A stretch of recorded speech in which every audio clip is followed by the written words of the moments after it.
আলিপুর পশ্চিম বিধানসভার যে কর্মী সম্মেলন তৃণমূল কংগ্রেসের মঞ্চে উপস্থিত রয়েছেন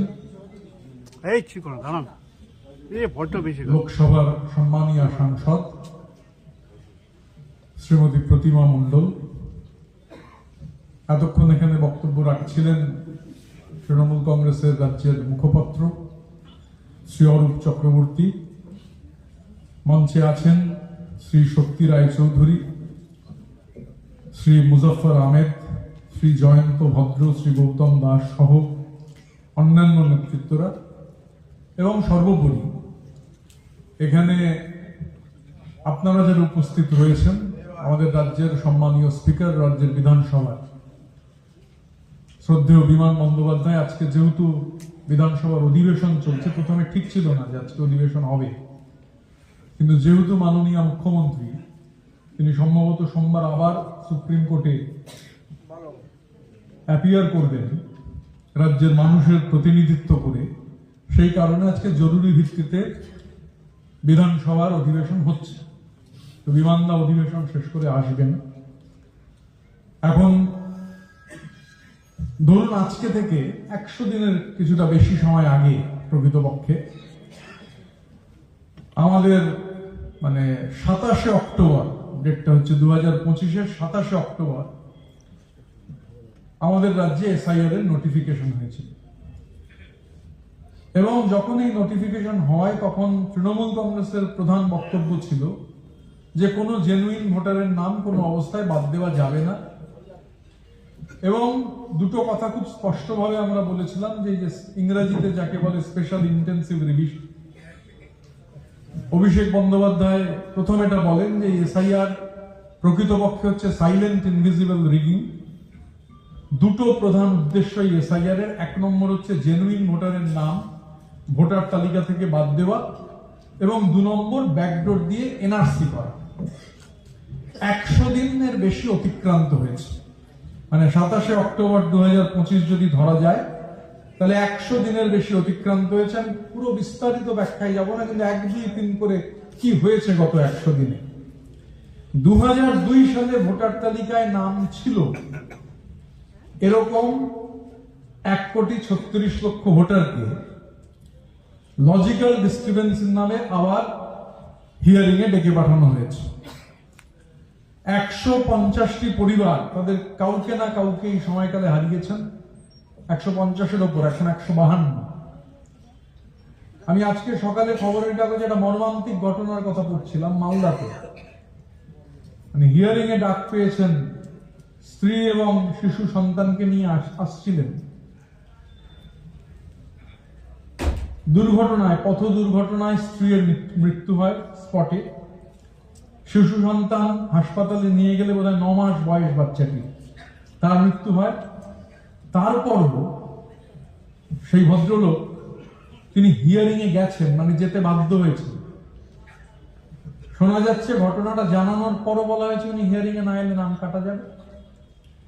এই যে একটা অমানবিক প্রক্রিয়া, 2 বছর যেটা লাগবার কথা 3 মাসে সেই প্রক্রিয়া করবার যে প্রচেষ্টা, এবং তার সঙ্গে যে একটা, আমি গত 3 দিন জলপাইগুড়িতে ছিলাম অভিষেকের নির্দেশে, ওখানে এসআইআর এর প্রক্রিয়া দেখবেন। আমি কাল দুপুরবেলা ধূপগুড়িতে আমায় বলছিলেন আমাদের সহকর্মীরা যে এই যে মাইক্রো অবজারভার যারা রয়েছেন তারা কিভাবে মানুষকে হ্যারাস করছেন, এরকম 2-3 মাইক্রো অবজারভার পার্টিকুলারলি শুনছিলাম দুপুরবেলা। আসলে এই এসআইআর প্রক্রিয়া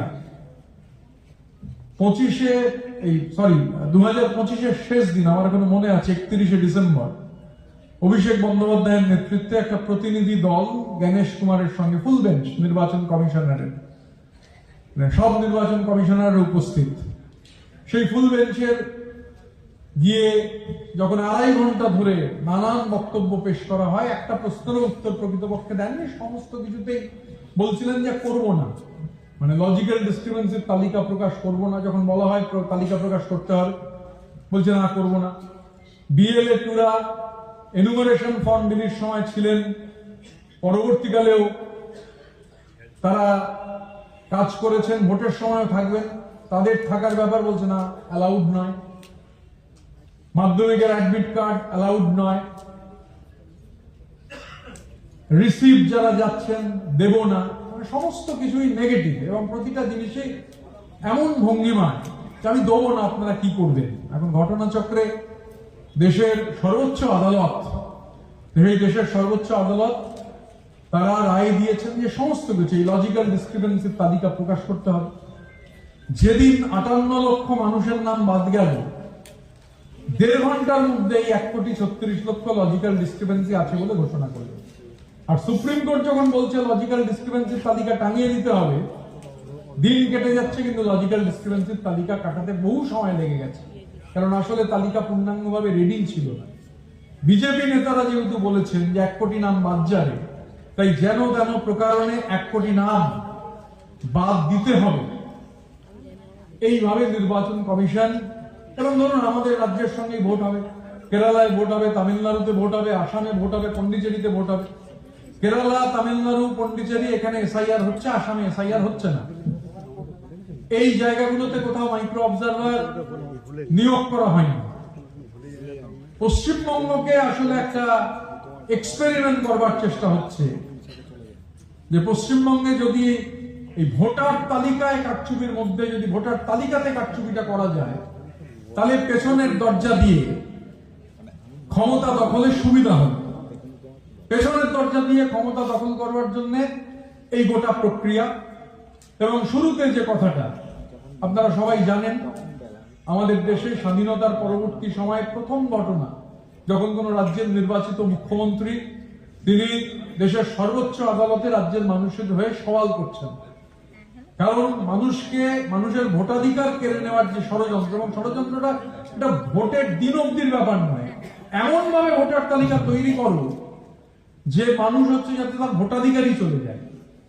এই যে যা হচ্ছে আজকে আমাদের রাজ্যে, এর সঙ্গে গত শতাব্দীর 30-এর দশকের জার্মানির আশ্চর্য মিল রয়েছে, গত শতাব্দীর 30-এর দশকের ইটালির আশ্চর্য মিল রয়েছে। হিটলারের ন্যাশনাল সোশ্যালিস্ট পার্টি বা নাজি পার্টি তারা ভোটে জিতে ক্ষমতায় এসেছিল। ক্ষমতায় আসার পর যখন এক অংশের মানুষের ভোটাধিকার কেড়ে নিল, শুধু ভোট দেওয়ার প্রয়োজন নেই, মানুষ তো আমাদের ভোট দিয়ে ক্ষমতায় এনেছেন এই সঠিক কাজটা করবার জন্য, আমরা সেই সঠিক কাজটা করছি। ইহুদিদের থেকে ভোটাধিকার কেড়ে নেওয়া হলো।